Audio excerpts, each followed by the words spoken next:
Gulliver की यात्रा। Gulliver जहाज पर काम करता था। उसे यात्राएं करना अच्छा लगता था। हमेशा की तरह इस बार भी वह नए सफर पर निकला।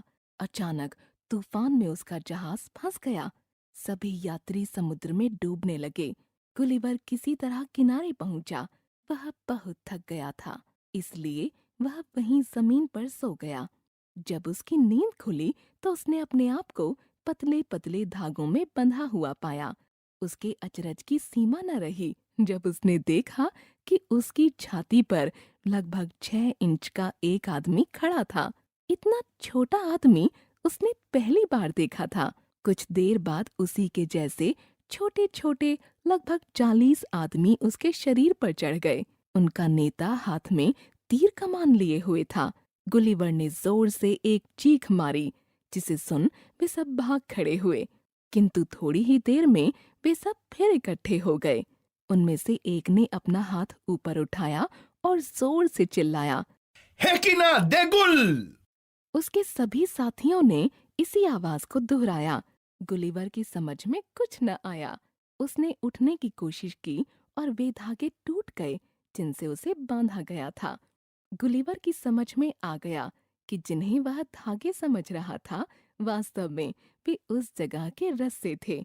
जैसे ही गुलिवर उठकर बैठा, उस पर तीरों की बौछार होने लगी। वे तीर उसे सुई की भांति पीड़ा दे रहे थे। अंत में गुलिवर ने हार मानने का अभिनय किया और फिर से लेट गया। यह देख सभी छोटे कद वाले आदमी बड़े खुश हुए। उन्होंने तीर बरसाना बंद कर दिया। थोड़ी देर बाद गुलिवर के पास ही उन लोगों ने एक मंच बनाया। उस पर एक व्यक्ति भाषण करने लगा।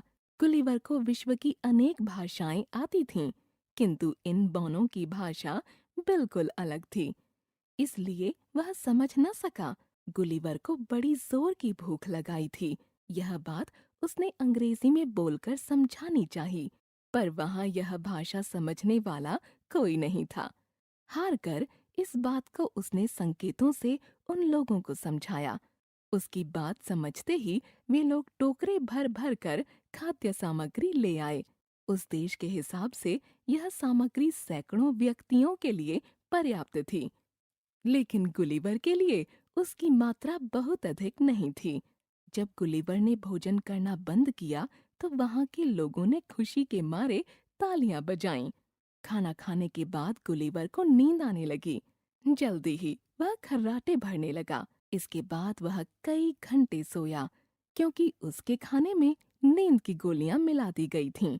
वहां के निवासी बड़े अच्छे गणितज्ञ थे। वे लोग जहाज बनाने में बड़े निपुण थे। बड़े बड़े जहाज बनाकर वे विशेष गाड़ियों में लादकर जहाजों को समुद्र तक ले जाते थे। ऐसी ही एक गाड़ी में बेहोश गुलिवर को लादा गया। इस काम में 4 घंटे लगे। 500 सैनिकों ने गुलिवर की चौकसी की। उन्हें भय था कि कहीं यह भीमकाय आदमी जागने पर भागने की कोशिश न करे, इसलिए उसके पैरों में जंजीरें बंधवा दी गईं। गाड़ी को खींचकर राजमहल तक लाया गया। वहां स्वयं राजा ने गुलिवर की अगवानी की। उन्होंने इशारों से गुलिवर से बात की। इसके बाद राजा ने गुलिवर को वहां की भाषा सिखाने के लिए एक पंडित नियुक्त कर दिया। कुछ दिनों में गुलिवर को वहां की भाषा का काम चलाऊ ज्ञान हो गया। अब उसके लिए राजा तथा अन्य व्यक्तियों से बात करना आसान हो गया। राजा ने उसके पैर की जंजीरें खुलवा दीं। एक दिन राजा ने गुलिवर से कहा, हमारे पड़ोसी देश ब्लेफुस्कू के सम्राट ने बहुत शक्तिशाली जहाजी बेड़ा तैयार कर लिया है। वो बहुत जल्दी ही हमारे देश लिलीपुट पर आक्रमण करेगा। गुलिवर ने कहा, आप चिंता ना कीजिए, मेरे रहते कोई आपका बाल भी बांका नहीं कर सकता। इसके बाद वह तट के पास की पहाड़ी पर चला गया। अपने टेलीस्कोप से उसने देखा कि शत्रु देश ने 50 से भी ज्यादा जहाज खड़े कर रखे हैं।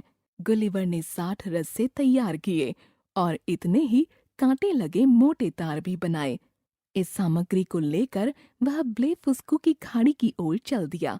खाड़ी में घुसकर उसने वहां खड़े शत्रुओं के सभी जहाजों को कांटों में फंसा लिया। इसके बाद सबको रस्सों में बांध दिया। फिर रस्सों को खींचता हुआ वह लिलीपुट की ओर चल दिया। ब्लेफुस्कू के सैनिक उसके भीमकाय शरीर को देखकर दंग रह गए। उन्होंने उसे रोकने का प्रयास किया, लेकिन वे सफल न हुए। लिलीपुट के राजा अपने नए मित्र से बहुत खुश हुए। कुछ दिन बाद गुलिवर ने राजा से स्वदेश जाने की अनुमति मांगी। राजा ने सहर्ष अनुमति दे दी। उसके लिए एक विशाल जहाज बनाया गया। ढेर सारी खाद्य सामग्री और जरूरत का अन्य सामान भरकर राजा ने उसे विदा किया। गुलिवर अपने देश पहुंचकर बहुत खुश हुआ।